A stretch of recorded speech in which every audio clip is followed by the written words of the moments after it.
Hi everyone.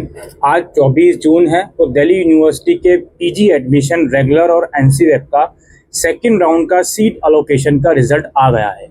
आप इस result को अपने CSAS को पोर्टल को लॉगिन करेंगे और चेक कर लेंगे कि क्या इस राउंड में आपको कोई सीट अलॉट हुई है या नहीं हुई, या फिर आपने अपग्रेड करा था तो क्या इस राउंड में आपकी सीट अपग्रेड हुई है या नहीं हुई। और इस वीडियो में कुछ इंपॉर्टेंट बातें हैं जो मैं रखना चाहता हूं, जिनको सीट मिली है, नहीं मिली, अपग्रेड हुई है या नहीं हुई है। तो वीडियो को पूरा देखें, बिना स्किप करे देखें।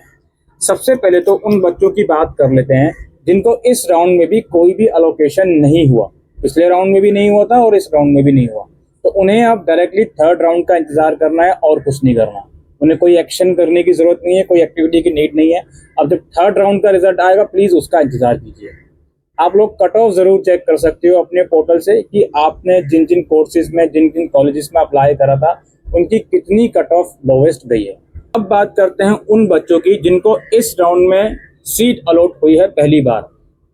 उन्हें क्या करना है, इसके अंदर भी दो कैटेगरीज ऑफ स्टूडेंट होंगे। एक तो वो जिनको सीट अलॉट हुई है और अपनी सीट से वो सेटिस्फाइड हैं, और दूसरे वो जिनको सीट अलॉट हुई है but they are not satisfied with their seat. तो उन्हें अब क्या करना है, सबसे पहले तो अपनी सीट को एक्सेप्ट करना है 27 जून तक। सीट को एक्सेप्ट करोगे तो आपके डॉक्यूमेंट जो आपने अपलोड करे होंगे वो ऑनलाइन वेरीफाई करे जाएंगे। अगर उनमें कुछ गड़बड़ी उन्हें लगती है तो आपको क्वेरी रेज करेंगे पोर्टल में ही, तो उन्हें आपको री अपलोड करना पड़ेगा। उसे करने के बाद जैसे ही आपके डॉक्यूमेंट कॉलेज वेरीफाई कर देगा, देन आपको फीस पेमेंट करनी होगी उसी पोर्टल से। और फीस पेमेंट के बाद आपको ये डिसाइड करना होगा कि आप अगर अपनी सीट से सेटिस्फाइड हो तो उसको फ्रीज कर लो, और सेटिस्फाइड नहीं हो तो अपग्रेड कर लो थर्ड राउंड के लिए। फीस पेमेंट की लास्ट डेट 29 जून है। उससे पहले पहले आपका वेरिफिकेशन भी हो जाएगा, फीस पेमेंट का लिंक भी आ जाएगा, राइट, शाम को 5 बजे से पहले पहले 29 जून। इसमें ये बात समझ लो बहुत केयरफुली, जिनको फर्स्ट टाइम सीट अलॉट हुई है और वो अपनी सीट से सेटिस्फाइड नहीं है तो उन्हें एडमिशन इसमें लेना ही पड़ेगा। उसके बाद अपग्रेड का ऑप्शन चूज करना पड़ेगा, तो ही वो थर्ड राउंड के लिए जाएंगे। अगर वो सोचते हैं कोई भी एक्टिविटी ना करें, डायरेक्टली थर्ड राउंड के लिए चले जाएंगे, तो ऐसा नहीं होता है।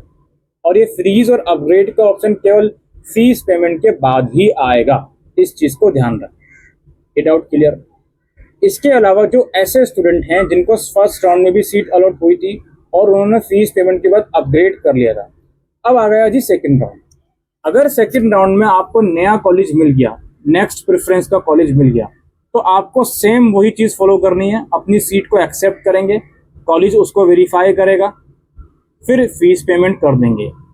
इस कंडीशन में फीस पेमेंट जब आप करोगे तो जो बैलेंस अमाउंट होगा वही पे होगा, अगर हायर प्रेफरेंस की फीस ज्यादा है।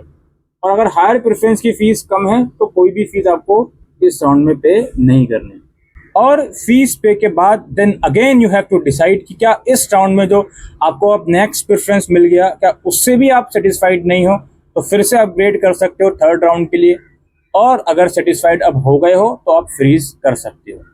सेकेंड राउंड में उन बच्चों का नाम नहीं आया होगा जिनको फर्स्ट राउंड में सीट अलॉट हुई है और वो फ्रीज कर चुके हैं, या फर्स्ट राउंड में सीट अलॉट हुई थी लेकिन कोई भी एक्टिविटी उन्होंने नहीं करी, ना तो सीट को एक्सेप्ट करा, या अगर सीट एक्सेप्ट कर ली तो फीस पेमेंट नहीं करी, तो उन्हें सेकंड राउंड में कंसीडर नहीं करा गया होगा। और ऐसे भी कुछ बच्चे होंगे सेकंड राउंड में जिन्होंने फर्स्ट राउंड में सीट अलॉट हुई है, उन्होंने अपग्रेड का ऑप्शन चूज करा, अब सेकंड राउंड आ गया तो उनकी सीट अपग्रेड नहीं हुई, उनको दोबारा से जो पहला वाला कॉलेज था वही अलॉट कर दिया गया। अब उन्हें दोबारा से डिसाइड करना पड़ेगा कि अगर वो उससे सेटिस्फाइड हैं तो उसको फ्रीज कर लें। अब अगर अब भी वो उससे सेटिस्फाइड नहीं है, अब भी वो चाहते हैं नेक्स्ट राउंड में मैं कंसिडर हूं, तो वो अपग्रेड का ऑप्शन चूज कर सकते हैं। ये सारे रूल्स एंड रेगुलेशन है कि अब आगे क्या एक्शन लेना है। इसके अलावा काफी लोगों का ये सवाल आ रहा था विथड्रॉ से रिलेटेड। देखिए, एडमिशन अगर आपको कैंसिल करना है तो आप कर सकते हो कैंसिल। ये कैंसिलेशन का प्रोसेस अभी चलेगा, जब तक एडमिशन पूरी तरीके से बंद नहीं होते कैंसिलेशन का प्रोसेस भी बंद नहीं होता। इसमें सिंपल से आपको क्या करना होता है कि जो आपके डैशबोर्ड में विथड्रॉ का ऑप्शन आ रहा है उसमें जाइए, उसमें 1000 रुपये का पेमेंट आपको करना पड़ेगा। उसके बाद आपका एडमिशन वहां से कैंसिल हो जाएगा, और जो फीस पेमेंट आपने करी है वो रिफंड कर दी जाएगी after completion of the admission process in the university of Delhi. ये सारे रूल्स एंड रेगुलेशन है सेकंड राउंड के बाद क्या एक्शन करना है और क्या नहीं करना, और विड्रॉवल से रिलेटेड जो हमारे डाउट्स आ रहे थे। होपफुली आपको फ्रीज और अपग्रेड का ऑप्शन समझ में आ गया होगा, क्या है, किसके लिए है, कैसे एक्सरसाइज करना है। ये ऑप्शन फीस पेमेंट के बाद ही आएगा, इस चीज़ को ध्यान रखिएगा। आज के लिए वीडियो में इतना ही। Thank you.